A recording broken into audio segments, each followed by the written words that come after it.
Agenda Éxitos con Albany Lozada y Unay Amelaba. Circuito Éxitos. Son las 12:27 minutos del mediodía. Uno siempre tiende a pensar, caemos en la tentación de pensar que el momento que estamos viviendo en el país, en cualquier país, esto es único, esto es inédito, esto no ha pasado nunca, es que esto es el fin del mundo, es que esto es, a partir de ahora comienza la historia. O sea, siempre tenemos esa sensación de creer que el momento que estamos viviendo nosotros es absolutamente particular y distintísimo a todos los demás. Pero resulta que allá en el año 1945 también había una crisis política muy fuerte que requirió que los políticos de entonces se pusieran de acuerdo, que hubiera consenso, que se buscara a alguien que aglutinara la mayor cantidad de voluntades para salir de aquella crisis que está viviendo el país. Y hoy hemos querido tocar justamente conocer un poco la historia, tocar el personaje de Diógenes Escalante, que fue en su momento, pues, este personaje como de consenso, pero que tuvo un desenlace, pues, sumamente dramático, y lo vamos a hacer con el profesor José Alberto Olivar. Él es historiador, profesor titular de la Universidad Simón Bolívar. Y antes de escuchar la vida, la obra, la importancia, el impacto que tuvo el caso de Diógenes Escalante en nuestro país, vamos a escuchar un trabajo especial que hizo nuestra productora María Claudia Falanelli para entrar en contexto antes de conversar con nuestro invitado, el profesor José Alberto Olivar. Escuchemos a María Claudia. En Venezuela, la figura de Diógenes Escalante representó un sinónimo de unidad y consenso. Nació en Táchira el 24 de octubre de 1879. Fue un periodista culto, fundador del periódico El Nuevo Diario en 1913 y diplomático en varios países del mundo. En política ejerció importantes cargos a lo largo de su vida, hasta llegar a ser la opción presidencial de un histórico consenso entre las fuerzas políticas del momento: Acción Democrática, que era el principal partido de oposición para la época, y el Partido Democrático Venezolano del presidente Isaías Medina Angarita. Diógenes Escalante era parte de la reducida élite venezolana que en aquel tiempo se formó en el extranjero y ocupó importantes puestos diplomáticos en Europa, e incluso representó a Venezuela ante la Sociedad de Naciones, por lo que era una figura progresista que representaba al mundo moderno y que proponía actualizar al país. Pero Escalante perdió el juicio en el momento más inoportuno, justo cuando estaba por alcanzar la presidencia. En agosto de 1945 arrancó con su campaña electoral, pero a las pocas semanas comenzó a actuar erráticamente. Al principio se mantenía la esperanza de que se tratara solo de una crisis mental pasajera, pero la situación se hizo insostenible el 3 de septiembre de 1945, cuando Escalante faltó a una cita con el gobierno porque estaba convencido de que alguien le había robado sus camisas. Posteriormente, una junta médica certificó que Escalante había perdido la razón y fue descartada inmediatamente su candidatura, provocando el fin de su carrera política y de toda su labor intelectual.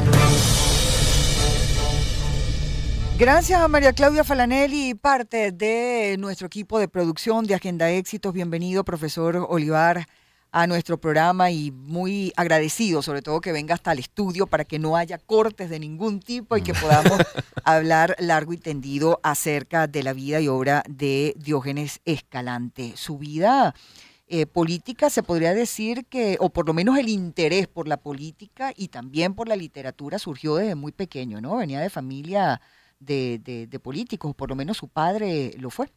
Sí, bienvenido, buenas tardes. profesor. Gracias por la invitación, Albany, Unay. En efecto, Diógenes Escalante representa una figura polisémica en la historia venezolana, porque no solamente se le conoce por su condición de diplomático, sino que tuvo una participación muy precoz en la vida política de Venezuela, siendo bachiller, siendo uno de esa promoción de bachilleres, de jóvenes que fueron formados en el Colegio Sagrado Corazón de Jesús de la Grita, de la mano de Monseñor Jáuregui, y el cual era paisano también y fue condiscípulo del general López Contreras en esos años mozos. Y eso en parte nos explica por qué Diógenes Escalante se puede calificar como una figura política, o una de las figuras políticas más particulares o peculiares de la historia, porque él se puede decir que acarició el cielo con las manos en 2 ocasiones y no logró concretar esa situación. ¿A qué me refiero exactamente?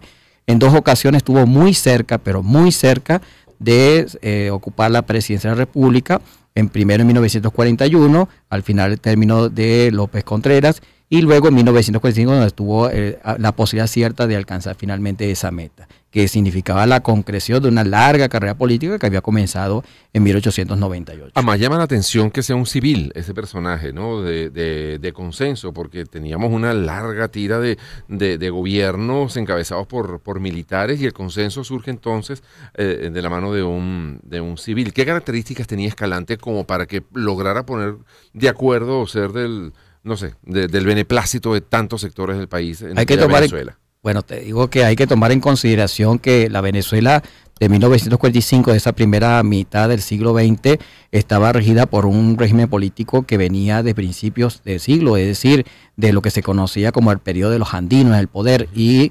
López Contreras, Isaías Mejía Angarita, Diógenes Escalante formaban parte de esa camada representativa de ese grupo político militar que tenía un predominio importante en Venezuela y que de alguna manera para el año 45 estaba mostrando signos de erosión, de resquebrajamiento. De alguna manera el hecho de la ausencia en funciones diplomáticas del doctor Escalante significaba estar fuera, no estar contaminado, aun cuando era claro en todos los sectores del país, veían claro que formaba parte de esa estructura. De hecho, había sido un importante funcionario del gomecismo, no digamos en la primera línea, pero sí como un funcionario subalterno que fue escalando en posiciones hasta llegar a ocupar en 1936, por ejemplo, el Ministerio de Relaciones Interiores, recién haber asumido López Contreras.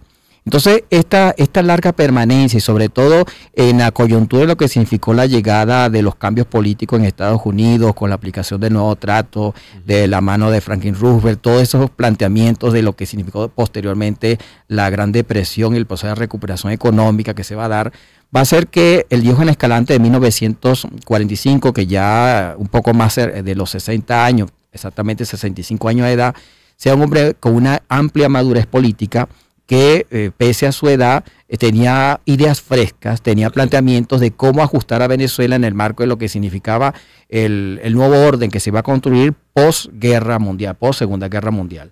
Sin duda era un candidato adecuado, no solamente muy bien visto dentro del país, sino más allá de nuestra frontera. De hecho, él era el decano del cuerpo diplomático desde 1941. Contaba con una cercanía muy importante con importantísimas figuras en la Casa Blanca y por supuesto el Departamento de Estado norteamericano. Un momento en que Venezuela ya está despuntando con fuerza como una potencia petrolera, ¿no? Ya tiene, en el 45 ya está agarrando fuerza Venezuela como suplidor de petróleo, por lo menos para esta parte del mundo. Y así se puso de manifiesto cuando organizó al más mínimo detalle los preparativos de lo que fue la gira exitosa del presidente Isaías Mejía Angarita en 1943, antesala de lo que sería la reforma petrolera.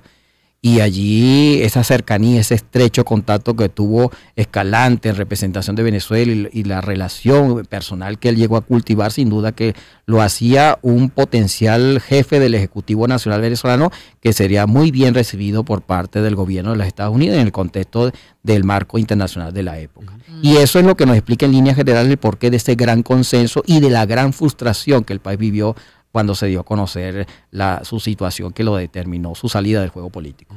En su hoja de vida profesional, sabemos que fue director de la Imprenta Nacional entre los años 1911 y 1912.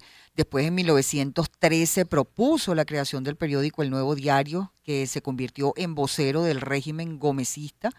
Y Diógenes Escalante fue su director entre 1913 y 1915. Sin embargo, renunció al periódico y se fue a Europa. Sí, ella tuvo la oportunidad de ocupar funciones diplomáticas, primero como cónsul, luego como representante de Venezuela en Londres y finalmente como embajador de Venezuela en los Estados Unidos. Llama la atención ese interés de prepararse activamente, porque él ha visto como esa camada de jóvenes que se estaban preparando para ocupar una posición relevante en el país en representación del andinismo, porque siempre se trae a colación que los andinos constituían los caudillos, esa playa de elementos que se enfrentaban unos a otros, no, pero había una burocracia que se estaban conformando en aquel momento, bien lo explica la historiadora que tiene que ver con el estudio de las ideas políticas, los caballeros del posgomecismo, donde él precisamente fue un relevante y allá ocupando estas funciones diplomáticas hacia el año 1924, cursa estudios y se titula como licenciado en Derecho, lo cual luego sería ratificado en la Universidad Central de Venezuela. Y ese planteamiento es nutrirse de todos esos enfoques que se estaban dando en aquel momento, es lo que lo va a determinar que a la muerte de Juan Vicente Gómez, él sea uno de los pilares en la redacción de un programa que marcó un antes y un después en Venezuela, llamado Programa de Febrero, presentado por López Contreras ese año 36. Y claro, yo supongo que también los acontecimientos mundiales tenían mucho que ver. Acaba de terminar la Segunda Guerra Mundial, se acaba con el nazismo, se acaba con el gobierno de Mussolini en Italia, digamos, esas largas dictaduras muy férreas, se determina que son un gran fracaso para esas sociedades y termina derrotado esa manera de conducir a los países, de lo cual de alguna manera él formó parte con Gómez, sobre todo en la última etapa del gobierno de Gómez. Tal vez eso le abrió las puertas a entender que había que dar apertura política para que el país pudiera progresar, que si no había cambios en lo político no se iban a poder dar tampoco cambios en lo económico, en lo social y en todo lo que hacía falta en aquella Venezuela. Sí, sin duda esa permanencia, esos estudios que realizó, sobre todo las conversaciones, la relación estrecha que llegó a cultivar, las lecturas que también realizó, hizo de Diógenes Escalante un hombre adelantado dentro de su grupo. Y por eso que además de eso también tuvo el tino de conformar, digamos así, una generación de relevo, entre las cuales está no solamente desde el punto de vista estrictamente andino, sino una visión nacional. Ahí está el caso de Alberto Adriani, que sería un célebre economista venezolano. Está el caso, por supuesto, específicamente del Estado Táchira, el joven reportero y abogado Ramón J. Velázquez, futuro historiador muy conocido, al cual él va a abrir las puertas, así como él tuvo la oportunidad en su momento, él también abrió esas oportunas. Y por supuesto, para 1945, cuando se reúne ese consenso en torno a él, la esperanza de que el país, en lugar de caer en un ambiente, porque había la amenaza para mediados de 1945, era tal el ambiente de crispación que el país conocía en víspera de las elecciones que tenía que llevarse a cabo en abril de 1946, y esto es bueno precisarlo.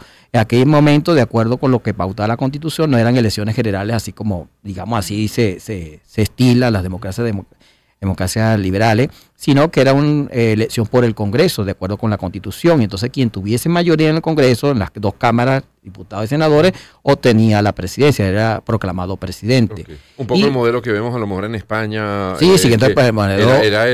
Se escogían los miembros del Congreso y era el Congreso el que escogía al jefe de Estado. Exacto, una elección de segundo grado. Exactamente. Y él, por supuesto, fue la persona indicada, vista con buena relevancia por parte de los personeros del gobierno, pero también por el Partido Comunista, que estaba aliado en ese momento con el gobierno de Medio Angarita, y más notable resultó el apoyo que otorgó el pequeño partido, pero muy activo, Acción Democrática, que estaba despuntando allí en las filas de la oposición, no en tanto en representación parlamentaria porque era una minoría, pero sí en la calle hacía mucha bulla. Okay. Y de alguna manera ese indicador, esa sumatoria de factores que venían del oficialismo, que representaba el antiguo régimen, en ese momento el gomecismo, y lo que representaba los comunistas por un lado y el Partido Democrática, señalaba que sin duda Diógenes Escalante era la persona que podía evitar la posibilidad del estallido de una confrontación que podía reeditar elementos que habían sido factores, situaciones que habían sido superadas de principios del siglo. Me refiero exactamente a la confrontación bélica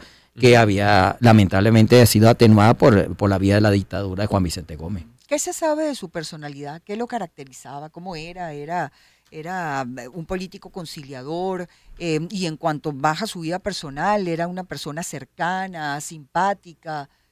Introvertido, extrovertido, ¿cómo era? Hay una frase que recoge muy bien una de las biógrafas de Diógenes Escalante, la periodista Mayé Primera Garcés, de la colección Biblioteca Biográfica Venezolana, donde señala que en un intercambio de ideas que él llegó a sostener con el joven Ramón J. Velázquez, antes de invitarlo a participar como su secretario privado, le puso la siguiente condición: Ramón, ¿usted mantiene las tradiciones de los viejos andinos?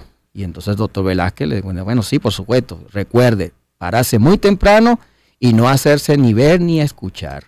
O sea, elementos claves para el comportamiento. Entonces resume el bajo perfil, ser muy comedido en las acciones y por supuesto la sobriedad. Por supuesto estamos hablando de un hombre andino en el cual había las características de lo que significaba la cultura, la fisonomía, pero también esa manera de manejar las cosas con mucho tino, con mucho tacto, que va a ser uno de los elementos característicos que van a representar la larga dictadura de Juan Vicente Gómez. Más allá de los elementos represivos, uno de los secretos, si se quiere, del éxito de Juan Vicente Gómez fue ese manejo de los hombres, siguiendo ese parámetro propio de los andinos del siglo XIX. Bueno, ya lo tocaremos más adelante, pero entiendo que Ramón J. Velázquez, siendo de alguna manera su pupilo en muchas áreas, tuvo un papel importante a la hora de descubrirse que ya el hombre no estaba bien, que mentalmente estaba empezando a tener problemas de salud mental, ¿no? Sí, uno de los elementos que se señala en lo que fue aquella frustración, que yo resumo la candidatura de los 50 días, desde que él aceptó la nominación, la propuesta de ser candidato de uno y otro sector que lo visitaron permanentemente en la sede de la embajada, aquel 11 de julio de 1945, hasta los hechos propiamente de la primera semana de septiembre de ese año, digamos que fueron 50 días donde Diógenes Escalante y el país común todo vio como una especie de subida y bajada de emociones, de expectativas. Se reportan que cuando él llega a Caracas a aceptar la postulación propiamente, es decir, en la convención del Partido Democrático Venezolano, que era el partido oficialista en aquel momento, más de 2.000 vehículos se llegaron a confluir en torno al aeropuerto internacional de Maiquetía. Casi que todos los que vienen. Era en aquella Caracas todavía bucólica, eso representaba un impacto. Y por supuesto, eso formaba parte de esa estrategia de poder posicionar en toda la situación nacional a Diógenes Escalante, sobre todo por su larga permanencia en el exterior. ¿Y él tenía aspiraciones, digamos, de poder, o fue un hombre como llevado por las circunstancias, pero en su mente, en sus escritos, se percibía que había ansias de poder, de tomar la cabeza del Estado venezolano? Todo político que no reconozca que su aspiración sea el poder realmente está cometiendo un acto de hipocresía. Sí, miente. Yo estoy convencido de ello. Y el hecho, en el caso concreto de Diógenes Escalante, que a la edad de 16 años él haya decidido, siendo bachiller, claro, era un contexto en el que los bachilleres no tienen mayores oportunidades, pero siendo bachiller y con todo el talento desde el punto de vista literario, decidió enrolarse en una de las tropas características de aquellos enfrentamientos que dieron de finales del siglo XIX, es una clara indicación que aspiraba al poder. No digamos propiamente la presidencia de la República, pero sí forma parte de esa élite en la cual él llegó a concretar. Bueno, seguimos revisando en breve la vida y obra de Diógenes Escalante, el personaje histórico de nuestro país, del cual hoy estamos conversando con el profesor José Alberto Olivar, historiador, profesor titular de la Universidad Simón Bolívar. Escuchamos buena música a través del Circuito Éxitos y en breve regresamos con mucho más aquí. Empezamos el año en su compañía. Circuito Éxitos. Caracas, Maracay, Puerto La Cruz, Puerto Ordaz, Barquisimeto, El Vigía, Guarenas, Guatire, Mérida, Táchira, Margarita, Maracaibo, Maturín. Circuito Éxitos. Melodías de siempre. Sonidos en primera fila.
Día y seguimos revisando la vida y obra de Diógenes Escalante junto al profesor José Alberto Olivar, pero tenemos antes, para seguir avanzando en esta interesante historia y sobre todo hecho histórico de nuestro país, un sonido de nuestro querido Javier Vidal, quien protagonizara en su momento, y ojalá lo veamos muy pronto nuevamente, Diógenes y las camisas voladoras.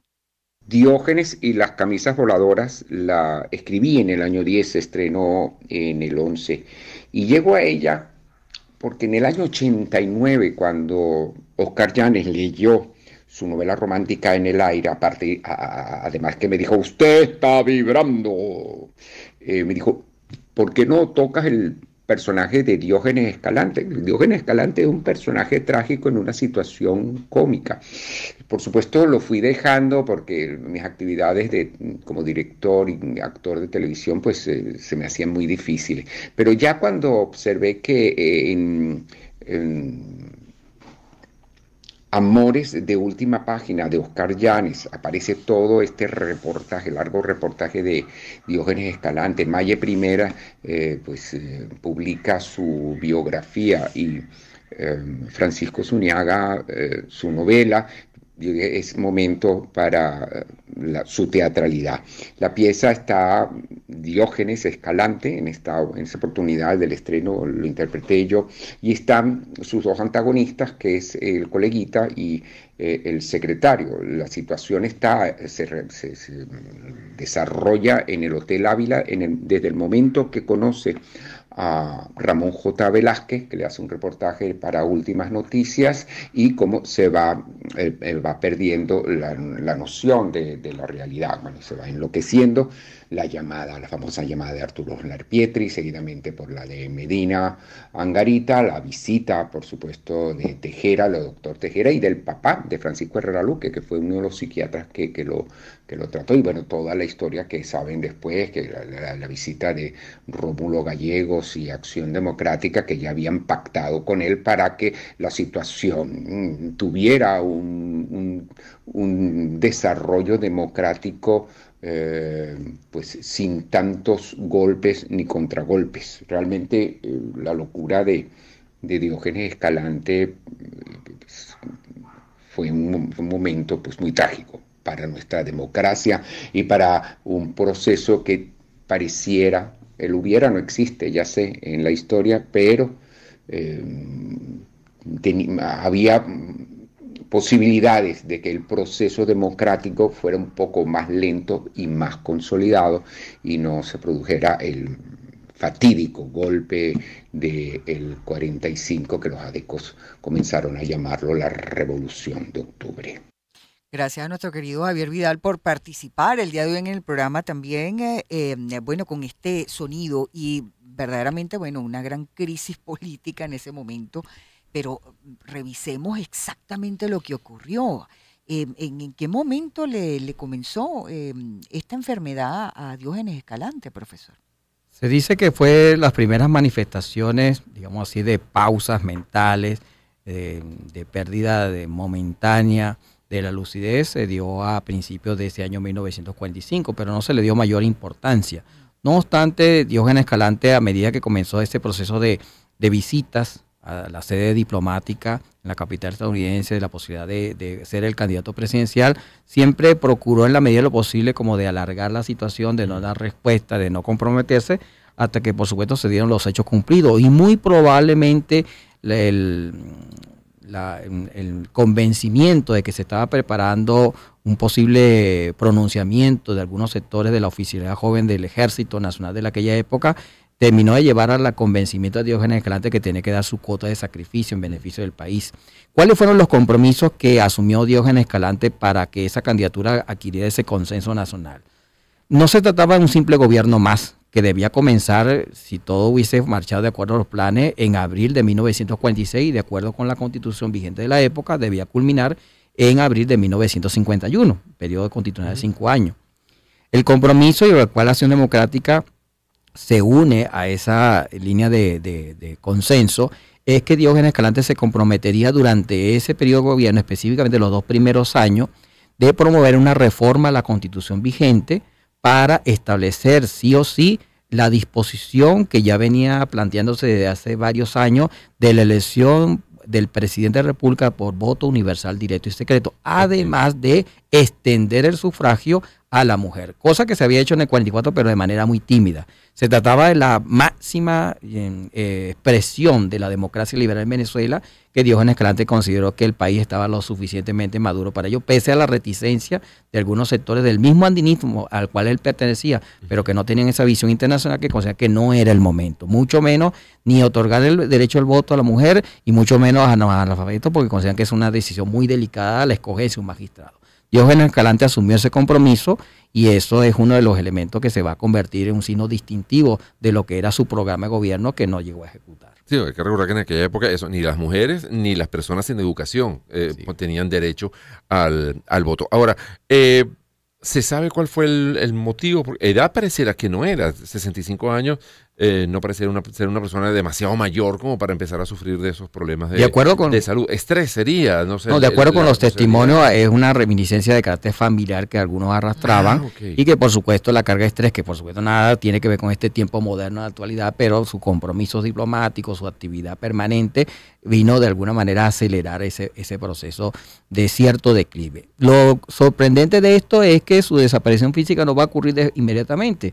Habíamos comentado cuando estábamos fuera del aire que él tuvo una proyección en el tiempo de 20 años, él vino falleciendo en 1964.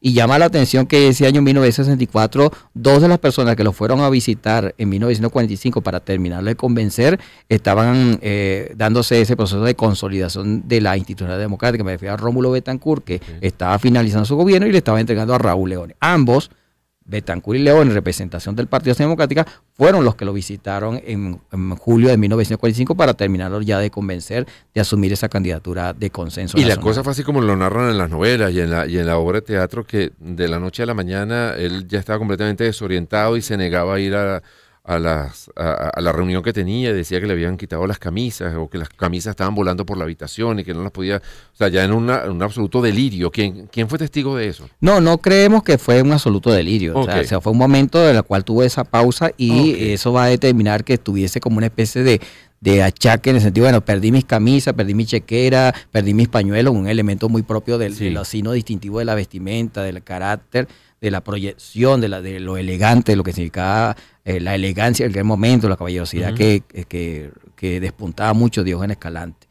Pero sí, de acuerdo a lo que se ha podido recoger, al poco tiempo, a las pocas horas, recuperó la lucidez, pero todo indicaba que esos casos podían continuar, como efectos continuaron, y se consideró pertinente que no estaban dadas las condiciones para que él procediera a seguir no solamente la candidatura, sino los compromisos, el manejo de la situación política que se preveía para los siguientes años, que iban a tornarse decisivos. Y se retira la vida pública. Se retira necesariamente y queda desvanecido en el tiempo. Sí, señor. Bueno, de hecho, entendemos que fue internado en un centro psiquiátrico de Caracas. ¿Cómo fueron ya los últimos momentos, los últimos meses de Diógenes Escalante? No, bueno, él en ese mismo mes de finales de septiembre, debido a esa estrecha relación, no solamente política, sino personal, con importantes funcionarios en el gobierno de Estados Unidos, fue llevado con toda la facilidad hacia los Estados Unidos, donde fue internado en un prestigioso centro de salud mental en Connecticut, en el cual estuvo recluido durante año y medio, hasta principios de 1947 y finalmente fue dado de alta. Se traslada con su familia hasta la ciudad de Nueva York y posteriormente se instala en una residencia privada en Miami, donde va a permanecer hasta sus últimos días, 1964, pero completamente aislado sobre todo de no recibir noticias nacionales. Según los testimonios, optaba por no recibir visitas, eran sus familiares quienes que se encargaban de dar cuenta de su estado, pero en una situación en plena intimidad. Claro, lo tenían muy protegido, seguramente. Sí. Y nos decía durante la pausa también que él en un momento determinado como que estaba consciente de su situación y que prácticamente como que pidió disculpas por no haber podido cumplir su cometido, que le había echado una broma a los que lo apoyaron. Sí, porque probablemente él estaba consciente que no estaba totalmente, no digamos preparado intelectualmente, sino a plena disposición para asumir esa gran presión que significaba, y lo que temía finalmente se dio. El país que entró en una especie de gran montaña rusa allí, en la cual de ese momento de euforia de esos 50 días cayó en la desesperanza, pero también en la expectación y la activación al propio tiempo de esos planes que habíamos dicho que van a determinar el predominio de los militares en el ejercicio del poder político en Venezuela, como un capítulo más de esa larga historia que comienza desde la independencia, en la cual más de la mitad de los presidentes venezolanos, como bien decía Albani, han ocupado el cargo de presidente, pero más que el cargo, el poder en el país. Sí, señor. Bueno, le agradecemos enormemente, profesor, que haya venido a refrescar nuestra memoria con respecto a este hecho histórico, bueno, la verdad, pues muy lamentable que ocurrió en Venezuela en un momento en el que, bueno, se necesitaba que ocurriera todo lo contrario. Sí. Sí, que se hubiese podido conseguir una solución, bueno, como era debido para ese momento de nuestro país. Qué importante era desde entonces también los consensos, ¿no? Pero por supuesto, siempre lo serán, siempre lo serán. Gracias, profesor Olivar, gracias por habernos dado estos minutos. Bueno, son las 12:59 del mediodía y hoy nos queremos despedir con el tema de una